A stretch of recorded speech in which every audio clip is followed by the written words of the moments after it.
Ion Garcea la erbicidat.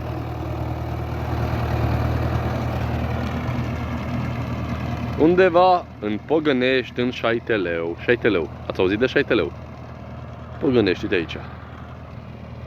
Plantație de usturoi. Plantație, nu-i plantație. Am semănat usturoi aici, să vedem ce o să iasă și ce o să răsară.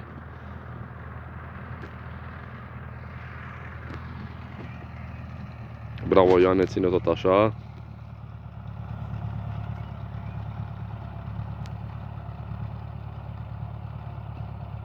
Așa, Ioane, ți-a ajuns erbicidul la fix, Ioane, sperăm să-și facă efectul, Ioane, bagă mare, încerc să te restori, încerc să te restori, Ioane, încet, Ioane. Bravo, Ioane, bravo, dau beri, Ioane, hai așa, ține tot așa.